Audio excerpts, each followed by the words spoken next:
हमारे साथ all India gem and jewellery domestic council के चेयरमैन राजेश रोकरे हैं। राजेश जी नमस्कार। 25% का जो ये टैरिफ है ये किसी के भी गले के नीचे नहीं उतर रहा है।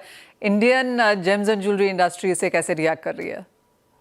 नमस्ते मनीषा जी। बिल्कुल ये बहुत ही आश्चर्य। वैसे तो ट्रंप ऐसे डिसीजन लेने में माहिर है, लेकिन मैं ये कहूँगा कि फिलहाल भारत में, इंडिया में जिस तरीके से जेम एंड ज्वेलरी इंडस्ट्री के लिए 25% का एकदम से टैरिफ लगाना, ये एकदम जिसको बोलेंगे कि हम लोग एकदम पजल हो गए। एक बार के लिए 4 बार सोच रहे कि अब कैसा होगा।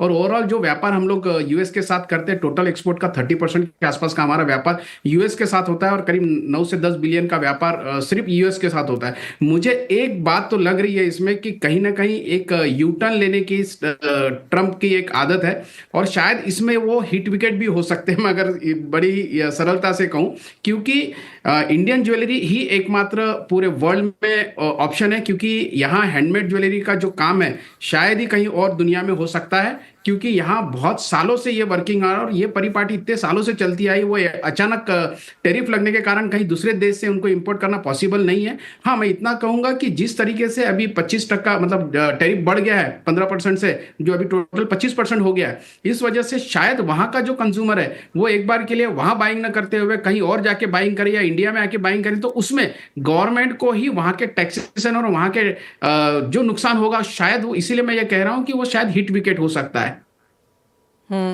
राजेश जी, जो सवाल हम सभी सेक्टर से पूछ रहे हैं वो ये भी है कि सरकार से अब किस तरह की बातचीत है। ऑफ कोर्स उनके हाथ भी बंधे हैं, वो भी देख रहे हैं कि किस तरह से इस नेगोशिएशन को लेके आना है, लेकिन अगर इंसेंटिव की जरूरत पड़ी तो ये सेगमेंट, ये सेक्टर क्या देख रहा है फिर? हाँ, बिल्कुल सरकार की तरफ से हम लोग बहुत आशावादी है, और जिस तरीके की सरकार भारत में है अभी, बिल्कुल मजबूत सरकार, और एक जिस तरीके से विकसित भारत की तैयारी चल रही है, और जिस तरीके से हमारी इकोनॉमी ग्रोथ कर रही है, उसमें हमें बहुत ज़्यादा मतलब कॉन्फिडेंट है कि हमारे जो सरकार के मंत्री है या प्रधानमंत्री है, फिर वो कॉमर्स मिनिस्ट्री हो, विदेश मंत्री हो या प्रधानमंत्री हो, बिल्कुल ये मसला जल्दी हल कर लेंगे, क्योंकि भारत के बहुत ही अच्छे संबंध यूएस के साथ रह चुके हैं।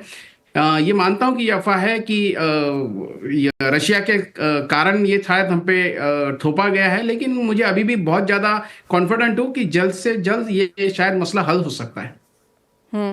एक और चीज राजेश जी, काफी सारे लोग अब ये मानने लगे हैं और इसीलिए शायद हमने बाजार में कुछ स्थिरता यहां पर आते हुए देखी, इक्विटी मार्केट्स में भी कुछ सपोर्ट है, वो इसलिए कि बाकी सारी कंट्रीज और कंपनीज अब इंडिया का रुख कर रहे हैं, क्योंकि यहां पर बढ़त देखने को मिली है, पॉपुलेशन ग्रोथ है, वेल्थ क्रिएशन है, तो खरीदारी और बेस्ट जो डिमांड ग्रोथ है वो शायद इंडिया से निकलती हुई नजर आएगी।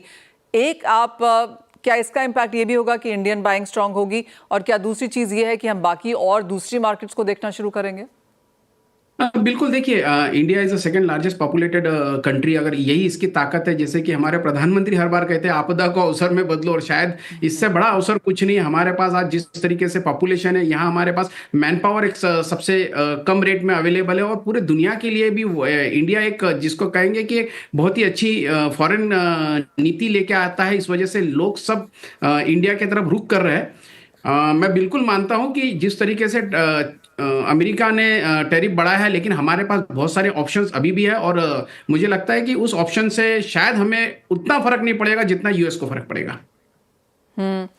साथ ही साथ अगर राजेश जी इंडियन मार्केट्स की बात करें तो हम फेस्टिवल सीजन में अगले हफ्ते से यहाँ पर आ जाएंगे। आईजेस अभी भी यहाँ पर जारी है, लोगों को लगता है कि डिमांड अच्छी निकल के आ सकती है। आप किस तरह की वॉल्यूम वैल्यू वाइज अगले 3 महीने में बनता हुआ देखते हैं, क्योंकि अगस्त, सितंबर, अक्टूबर आई एम अज्यूमिंग आपकी इंडस्ट्री के लिहाज से बहुत इंपॉर्टेंट महीने हैं। हाँ, बिल्कुल। मैं अगर आंकड़े पे जाता हूं तो जो इंपोर्ट है टोटल अभी तक के कुछ 280 टन के आसपास का इंपोर्ट अभी तक के हो चुका है, और अभी से अगस्त महीना, मतलब 1 अगस्त के बाद से हमारे यहाँ फेस्टिव सीजन स्टार्ट होते हैं, तो डिमांड यहीं से स्टार्ट होती है, और आने वाले जो 5 महीने होते हैं उसमें करीब करीब जितना इंपोर्ट होता है उसका 50% से ज़्यादा कंजम्पशन इस समय में होता है। और अगर मैं पिछले साल के आंकड़े देखता हूँ तो 812 टन के आसपास का इंपोर्ट लास्ट ईयर हुआ था, और इस बार भी शायद मुझे लगता है वही जो फिगर है वो फिर से आ सकता है, क्योंकि गोल्ड में जिस तरीके के रेट बढ़े हैं, कुछ 34% के आसपास के इस बार के रेट बढ़े हैं, और वर्ल्ड गोल्ड काउंसिल का एक रिपोर्ट भी आया है जिसे गोल्ड डिमांड ट्रेंड करके कल ही वो रिपोर्ट फ्लैश हुई है। उसमें करीब करीब 17% से अगर वैल्यू वाइज देखता हूं तो इंपोर्ट बढ़ा है, और वॉल्यूम वाइज 17% से लेस है, लेकिन वो अभी तक के है। लेकिन आने वाले दिनों में, जैसे कि मैंने कहा है कि अगस्त से हमारे यहाँ फेस्टिव सीजन स्टार्ट होता है, तो मुझे लगता है जो फिगर हम लोग ने पिछले साल इंपोर्ट किया है वो शायद इस बार भी पूरा हो जाएगा।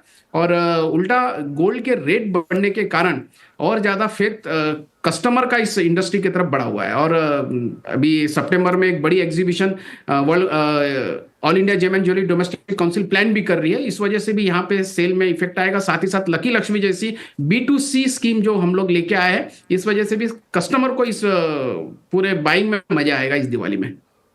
ऑल राइट, तो स्कीम्स हैं यहाँ पर और काफ़ी सारी मेहनत भी यहाँ पर हमारी इंडस्ट्री करती हुई नजर आ रही है। और आपने काफ़ी इंटरेस्टिंगली कहा यहाँ पर कि 9 से 10 बिलियन डॉलर्स का एक्सपोर्ट हम यहाँ पर यूएस में करते हैं।